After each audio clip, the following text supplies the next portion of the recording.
Hello students, आज हम लोग जो है एक नए टॉपिक के साथ आपके सामने फिर उपस्थित हुए हैं।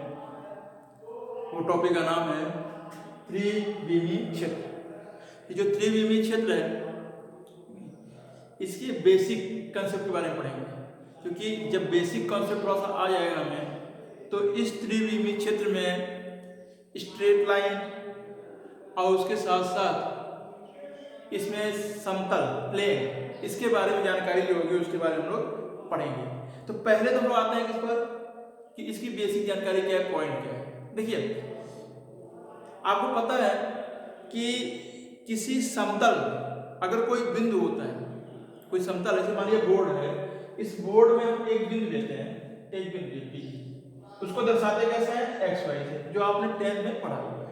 यहाँ पे एक्स को भुज बोलते हैं, वाई को कोटि बोलते हैं। ठीक है, ये भुज होता है और ये कोटि, ये आपने पढ़ा है। तो समतल विषय नहीं पढ़ना है हमें पढ़ना किस विषय है, 3D विषय में, जो बहुत ही सरल और सिंपल टॉपिक है। तो हम लोग 3D पढ़ेंगे। चैप्टर का नाम है 3 डायमेंशन। ये 3D है क्या? देखिए, किसी चीज को दर्शाने के लिए एक माध्यम की आवश्यकता होती है। उसी रूप में एक गणितज्ञ थे रेने डेकार्टिस, उन्होंने एक बार देखा कि उनके रूम में एक मक्खी उड़ रही थी। उस मक्खी के स्थान को दर्शाने के लिए उन्होंने अनुमान लगाया कि अगर किसी एक बिंदु से देखा जाए तो उस मक्खी के स्थान को दर्शाने के लिए उसमें एक दूरी लंबाई चलनी पड़ी, दूसरी दूरी चौड़ाई चढ़नी पड़ी और तीसरी ऊंचाई। मतलब तीन माध्यम की आवश्यकता हुई, लंबाई, चौड़ाई और ऊंचाई। उसी को ध्यान में रख करके फिर आगे विकास होता चला गया और रेने डिकार्टी ने 3 डायमेंशन में अपना एक योगदान दिया, अपना एक नियम दिया। तो उसी को हम लोग आगे चलते हैं, बढ़ाते हैं और देखते हैं कि 3 डायमेंशनल है। तो देखिए, यहाँ पर हमने देखा कि कोई स्पेस है समतल, तो अगर उसमें जब 3 प्लेन एक प्रकार से एक दूसरे को लंबवत काटते हैं, कैसे काटते हो, लंबवत, 3 समतल एक दूसरे को लंबवत काटते हैं, तो उससे जो स्थान प्राप्त होता है उसे हम बोलते हैं अष्टांश। क्या बोलते हैं उसे हम, ये लिखा हुआ आपके सामने, उसे बोलते हैं अष्टांश। 8 भाग। इमेजिन करिए, एक रूम है, ये रूम, ये स्पेस मान लीजिए, और उस रूम में एक 20 से दीवार निकाल दीजिए लंबाई, एक 20 से चौड़ाई, तो कितने बन जाएंगे उस रूम के, 4 भाग, 1 2 3 4। और उसी में अगर बीच में दोनों रूम के बीच में एक छत बना दी जाए तो देखिए 4 रूम ऊपर और 4 रूम नीचे निकल जाएंगे, तो क्या बन जाएगा, 8 भाग, उसे हम क्या बोलते हैं, अष्टांश।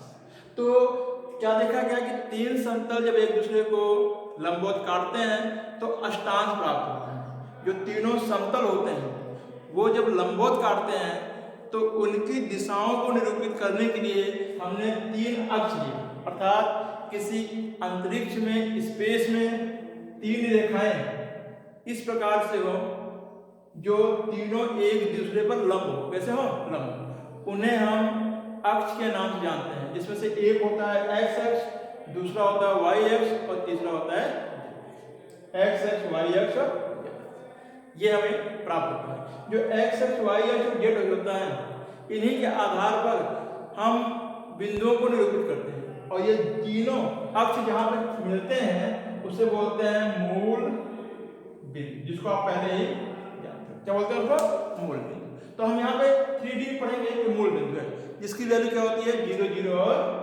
0, 0 0। यहाँ देखिए 0 0 0 है यहाँ पर। अब अगर मान लीजिए कि इस अंतरिक्ष में एक बिंदु P है, इसके स्थान को दर्शाना है, तो जो बिंदु P होता है उसको दर्शाने के लिए हम लिखते हैं क्रमिक त्रिक।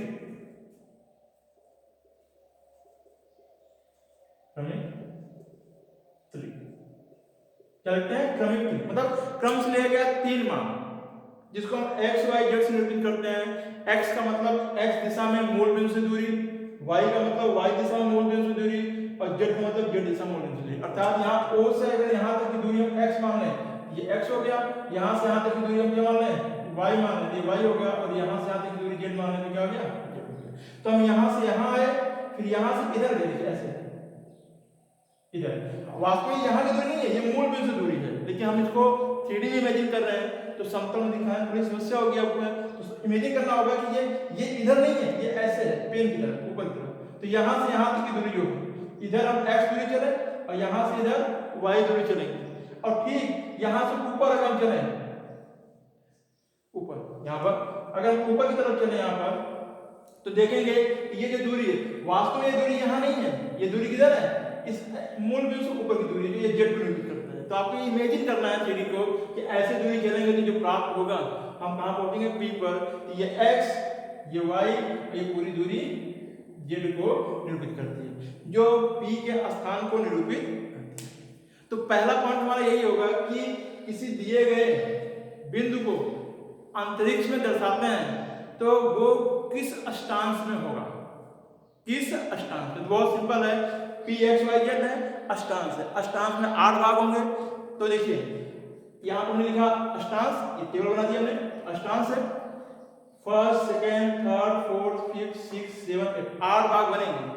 तो देखिए अगर तीनों प्लस हो X X X X Y Z तीनों प्लस है तो प्रथम में होगा, माइनस प्लस प्लस तो द्वितीय में होगा, माइनस माइनस प्लस, ये एक्स वाई बिंदु है जो दिए होंगे उनके चिन्ह के आधार पर हम ज्ञात करेंगे किस अष्टांश में होंगे। ये फिर प्लस माइनस प्लस ये टेबल है, इस प्रकार से सारे मान दिए हुए हैं।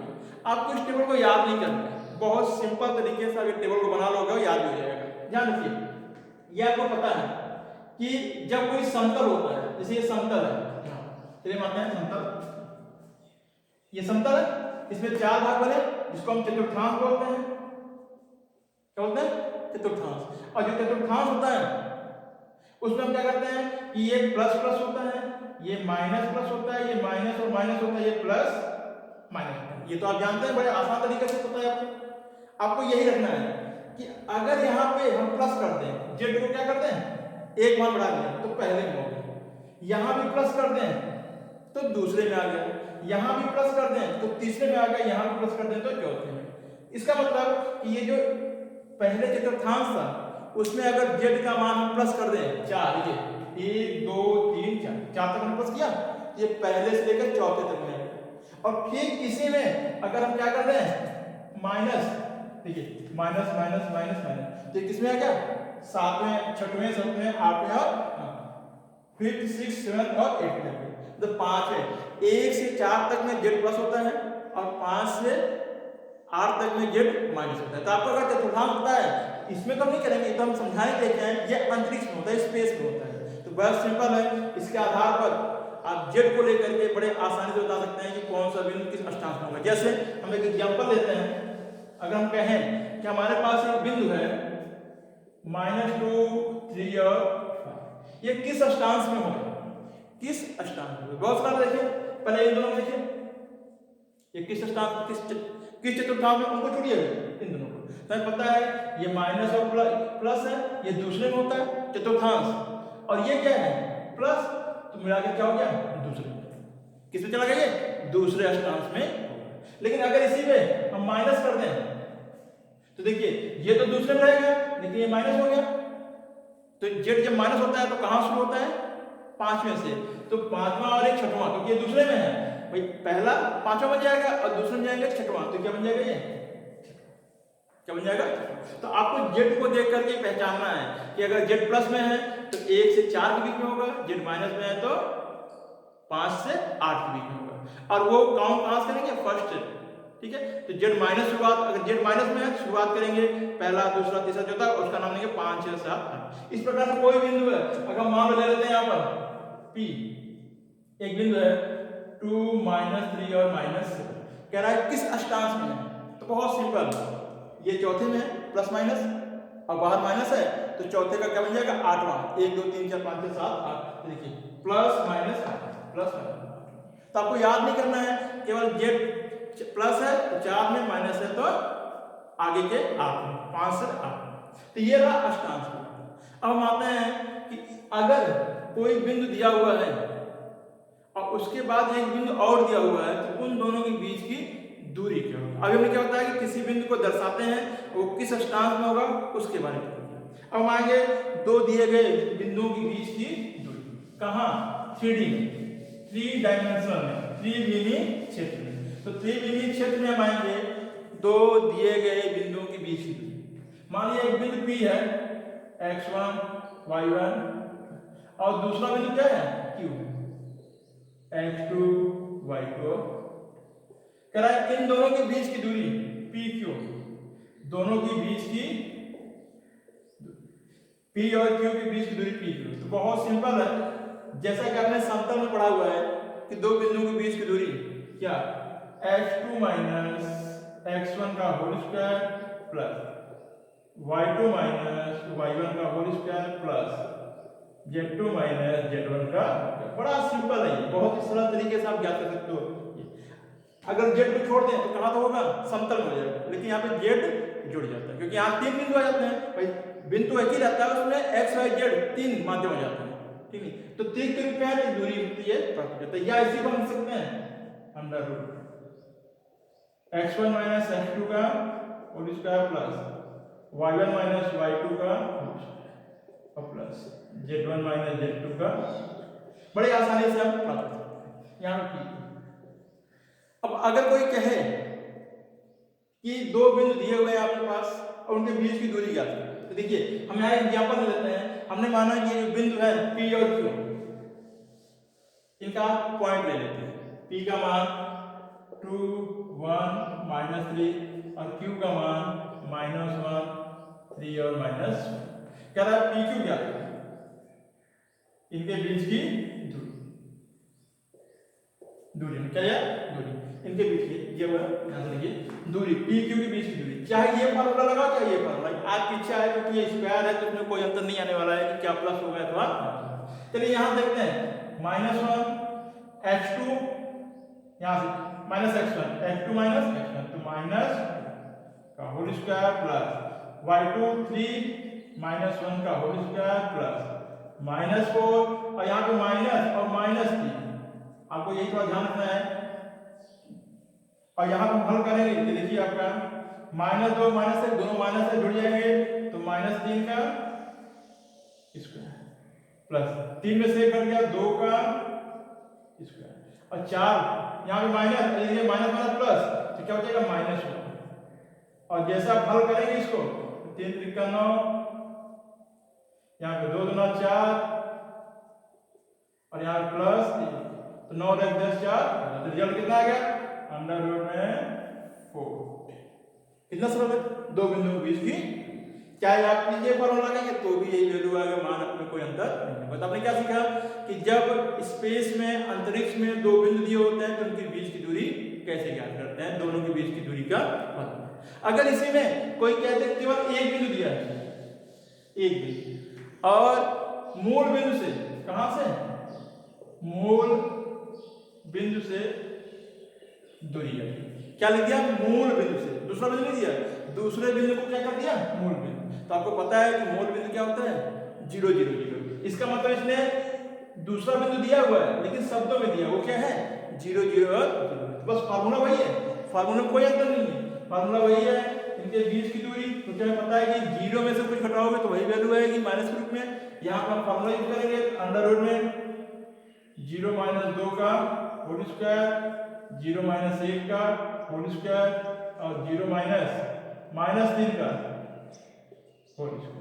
और जैसे सॉल्व करेंगे 0 में से -2 घटाओगे -2 स्क्वायर करोगे 4, इसका स्क्वायर 1 और इसका स्क्वायर 9। बड़े आसानी से 9 1 10 और रूट में।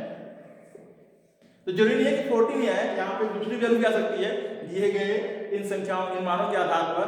यहाँ पे सेम वैल्यू है उससे कोई दिक्कत नहीं है, लेकिन अगर मूल बिंदु के सापेक्ष पूछ ले, मूल बिंदु से दूरी पूछ ले तो भी फार्मूला यही होगा। अब उसको हम डायरेक्ट, अब यहाँ पे हमने सॉल्व किया है, हम इसको चाहते हैं डायरेक्ट कर लेते हैं। कैसे डायरेक्ट, इसका स्क्वायर प्लस इसका स्क्वायर और प्लस इसका स्क्वायर -3 का स्क्वायर। यहाँ पे हमने डायरेक्ट कर दिया इसको 4, आपका कैसे लिख लो तो भी रिजल्ट क्या आएगा अंडर रूट में। मतलब किसी बिंदु का मूल बिंदु के सापेक्ष अगर दूरी पूछे तो बड़े आसान तरीके से हम क्या करेंगे, जो बिंदु जुड़े हुए हैं उनके x y z के स्क्वायर का वर्ग करके जोड़ करके वर्गमूल, ये रहा दूरी फॉर्मूला। और बड़े आसानी से बेस पे। तीसरा पॉइंट आता है कि अगर दो बिंदु दिए हैं और वह दोनों बिंदुओं से प्राप्त कोई रेखाखंड है तो रेखाखंड किसी तीसरे बिंदु से विभाजित हो, चाहे वो अंतर विभाजित हो चाहे वो वायता विभाजित हो, तो जो विभाजन बिंदु होगा उसका निर्देशांक कैसे ज्ञात करेंगे, उसको हम बोलते हैं खंड सूत्र। मतलब 3D में त्रिविमीय क्षेत्र में खंड सूत्र क्या होता है उसके बारे में चर्चा करेंगे।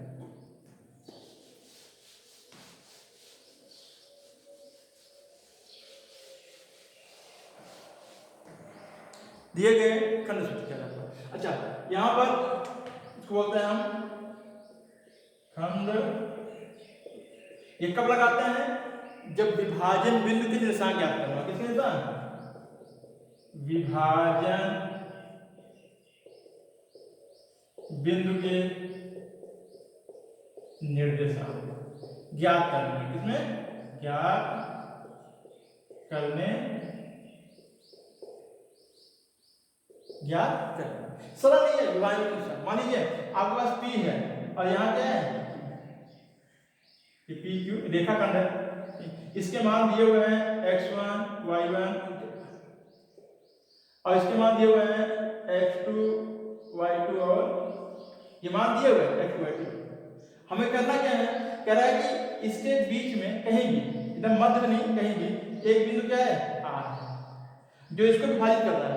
इसको बोलते हैं अंतर विभाजन। क्या बोलते हैं इसको, अंतर विभाजन। क्या बोलते हैं इसको, अंतर। अगर ये अंतर विभाजन है, कहीं बीच में विभाजित कर रहा है यहाँ पर, तो जब विभाजित करेगा तो निश्चित तौर पे उसका जो अनुपात होगा वो कितना होगा, m और n। हमने यहाँ पे मान लिया कि m और n के अनुपात में करेगा, कितना m और मतलब यहाँ से यहाँ की दूरी है, यहाँ से यहाँ तक की दूरी। तो कह रहा है इसका विभाजन सूत्र r के निर्देशांक ज्ञात करो। अंतर विभाजन मतलब r के निर्देशांक, r के निर्देशांक ऐसे पूछेगा। मतलब अनुपात दिया रहेगा, बिंदु दिए रहेंगे, जो विभाजन बिंदु होगा उसका निर्देशांक पूछेगा, ठीक है। और कभी कभी क्या होता है, ये बिंदु नहीं दिए होते बल्कि r दिया होता है और ये बिंदु पूछ लेता है। तो जो फार्मूला बन जाएगा आपके पास, तो कोई भी मान दिया होगा, आपको दो मान रखने हैं और तीसरा मान ज्ञात करना है। तो देखिए यहां से देखते हैं, हमने माना r के निर्देशांक क्या है, x y। ये हमने माना, क्या माना, बाद में मान लिया कि r के निर्देशांक x y है। अब देखिए यहां से यहां तक की दूरी है ये। तो अगर हम इसको लेते हैं तो जो x की दूरी होगी यहां से, ठीक है, ये मान यहां से आते हैं। अगर हम यहां लिखते हैं तो x के लिए, किसके लिए, x के लिए, देखिए या ये दूरी भाई ये निर्देशांक है, तो हम यहां से देखेंगे। अगर इसको हम थोड़ा तिरछा कर दें ऐसे, अब देखिए थोड़ा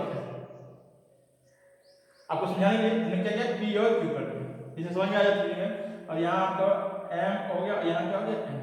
अगर हम यहां से यहां तक लें तो देखिए अगर हम इसको x माने, केवल एक पॉइंट ले रहे हैं x1 और इसको क्या ले रहे हैं x2, इसे समझने के लिए आपके ये।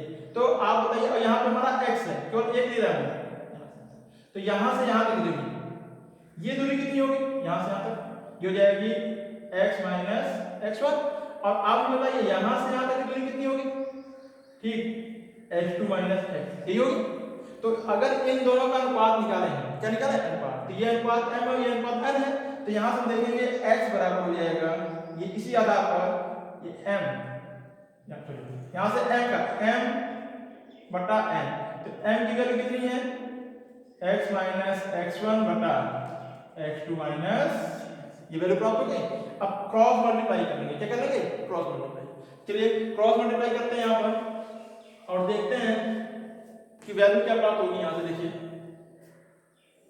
क्रॉस मल्टीप्लाई करने में देखिए m x2 माइनस x बराबर n x माइनस x1, और यहाँ पे m x2 minus m x बराबर n x minus n x1।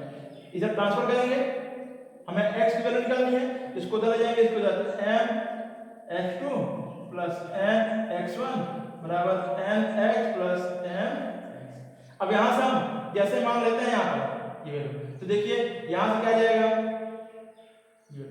m x2 plus n x1 बराबर यहाँ हो जाएगा, x कॉमन लिया हमने, m प्लस। अब यहाँ से x की वैल्यू निकालेंगे, जैसे x की वैल्यू निकालेंगे तो हम यहाँ लिख देते हैं कि x बराबर क्या जाएगा, यहाँ से देखिए, यहाँ से x बराबर क्या जाएगा, यहाँ पर ये इधर आएगा, ये बन जाएगा m x2 plus n x1 बटा m प्लस, बड़े आसानी से x, ठीक इसी प्रकार से y के लिए, इस प्रकार z के लिए सॉल्व करेंगे तो x y z का मान आ जाएगा। और इन सब को मिला करके हम पढ़ेंगे अंतर विभाजन में निर्देशांक। किसमें? अंतर विभाजन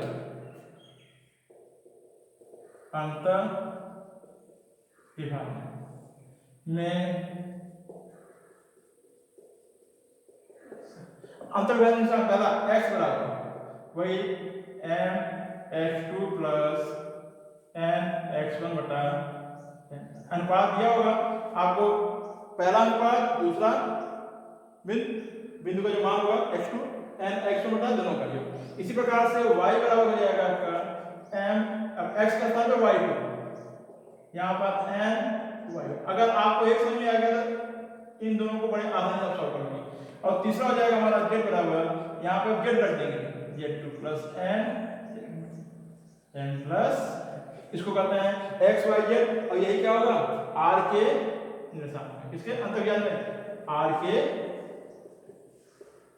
निर्देशांक, मतलब अंतर विभाजन के निर्देशांक x y z, जिसको हम मान निकाल करके फिर x y z ऐसे लिखते हैं ना, x y z। और यहाँ पर बड़े रख देंगे, वही हमारा क्या हो जाएगा? आंसर हो जाएगा। तो ध्यान रखना, केवल मान रखना, ये रहा अंतर विभाजन। लेकिन अगर इसे हम कहते हैं वास्तव विभाजन, कहाँ? वास्तव, मतलब बाहर की तरफ करेंगे, कहाँ? बाहर की तरफ। तो आपको कुछ नहीं करना है, यहाँ क्या हो जाएगा? माइनस, यहाँ क्या हो जाएगा? माइनस, यहाँ माइनस, यहाँ और यहाँ भी माइनस, और यहाँ भी क्या हो जाएगा?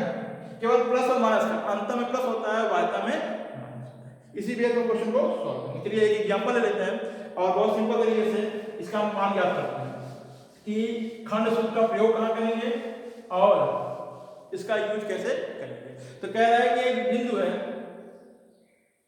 2 3 -1 और दूसरा बिंदु है -1 7 और कह रहा है इन दोनों बिंदुओं को मिलाने वाली रेखा